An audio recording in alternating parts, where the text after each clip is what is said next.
We need to talk about the conflict in Sudan. How heartbreaking. At Charity Watch, we follow a lot of natural disasters and recommend charities for people to donate to, when there's a flood or an earthquake or a tsunami. But when you see man-made conflict, it's just all the more heartbreaking because it isn't just an act of nature, it's people creating so much misery and suffering in the world. It can make us feel helpless, but one of the things we can do is to just try to support those good people, working in the nonprofit sector who are working so hard to ease some of that suffering. And I'm here today to read you a list of some of the Charity Watch top rated organizations that are working to aid the people who are suffering from the fallout of this conflict in Sudan. Charity Watch, we're the only independent charity watchdog organization in the United States, and we rate charities on an A plus to F scale to let you, the donor, know how efficiently your contribution will be used. If you donate $100 to a particular charity, how much of it will really be spent on the programs you're trying to support versus overhead? That's what we're here to talk about today. So the following charities, I'm going to read you a list and tell you what each of these charities is working on there in Sudan. Each of these charities, they spend sometimes much more, but at least 75% of their budgets on programs. They keep their fundraising down to no more than $25 to raise each $100 of cash support. And they meet Charity Watch's benchmarks for good governance and transparency. Charity Watch doesn't just take what charities report at face value. We dig into the audited financial statements, the tax filings. We're accountants. We know what we're doing here. We dig into these numbers, we make adjustments, and then we let you know how efficiently your donation will be used. So let's get to the list. First, we have CARE. CARE is currently focused on the states of South Darfur, and South Kordofan, where they are assisting conflict-affected communities to increase agriculture production. So important, food insecure people in these conflict-ridden regions. This is important work. They're working to improve access to scarce resources, including water and financial funding. And CARE reports that in South Darfur, over 250,000 people have benefited from their food security project for internally displaced people. Next, we have Catholic Relief Services. They're addressing urgent and longer term needs as well. They're focusing on supporting the most vulnerable conflict affected communities and internally displaced families in the city of Khartoum. They're working with local and international partners to implement programming in some of Sudan's most hard to reach areas across the 5 Darfur states, with plans to expand to Eastern Sudan in the future. Doctors Without Borders, Medicine Sans Frontières, they work in 11 of Sudan's 18 states, so they have a presence there, running a large range of activities, including primary and secondary health care, mobile clinics, outpatient and inpatient nutrition activities, reproductive and mental health care, so important, vaccination campaigns, health promotion, and water and sanitation support.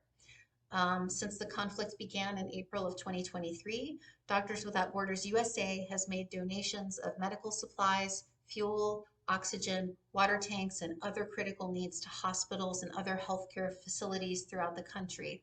They're continuing to adapt and scale up emergency response in accessible areas to address the most acute humanitarian and medical needs. International Rescue Committee. They're providing an integrated health, nutrition, water sanitation, and hygiene program, WASH program. It's also providing child protection services. You don't even want to read the news reports about what's going on with that. Child protection services and comprehensive women and girls protection and empowerment services, including for gender-based violence survivors. Unfortunately, in these conflicts, there's a lot of gender-based violence, which turns your stomach, hopefully, as it does mine. And I'm glad that there's an organization focusing on some of those needs. Medical Teams International has been caring for thousands of people seeking refuge at 3 camps in Sudan since 2021. So they had a presence even before this particular conflict broke out, alongside their trusted partner organization, ZOA. I don't know if that's pronounced ZOA or ZOA. After the outbreak of civil war in 2023, they expanded their work to care for the millions of people leaving the conflict affected areas. So they're working to make healthcare more accessible to the people in Sudan. Project Hope is working on, in conjunction with the Sudanese American Physicians Association, and has successfully delivered 2 World Health Organizations WHO interagency emergency health kits to, oh, I can't pronounce the name of this hospital or the area, but you get it. You get what they're doing. I feel embarrassed that I don't know how to pronounce this, but I'd rather skip over it than say it wrong. So, Project Hope continues to secure funding and additional supplies, and is continuing to coordinate with local and international agencies to find other potential avenues to support the humanitarian needs in Sudan. Save the Children is serving the needs of vulnerable and unaccompanied and separated children, so important, as well as other children affected by the Sudan conflict, including family tracing, reunification, and psychosocial support. Wow, can you imagine being a child separated from your family in this kind of a conflict? I'm so glad that someone's working on that. UNICEF USA is committed to providing vital support services to vulnerable children and families in Sudan, those who have fled to neighboring countries. UNICEF's top priorities include ensuring safe passage and protection of children, maintaining access to healthcare and other critical services, and responding to new humanitarian needs, including emergency education supplies and psychosocial support. I've got 2 more on the list for you, so please bear with me because these organizations, they're all doing important work. World Vision has reached more than 1.5 million people over the past year, most of them women and children. So they had a presence there before this conflict, with life-saving aid, including food, access to clean water, child protection, health and nutrition, and sanitation and hygiene programs. They're currently prioritizing food distribution in stable areas of Sudan. That's good. So for people who flee, right, to the more stable areas. And finally, Zakat Foundation of America is working to strengthen Sudan's medical infrastructure, supply medicine, facilitate the professional training of physicians, and to provide emergency care.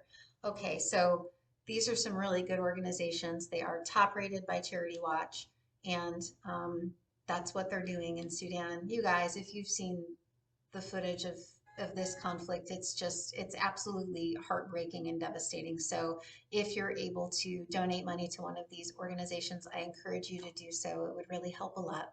Please come to CharityWatch.org, CharityWatch.org. We will be updating this list ongoing as more charities get involved in providing aid. I do hope that this was helpful.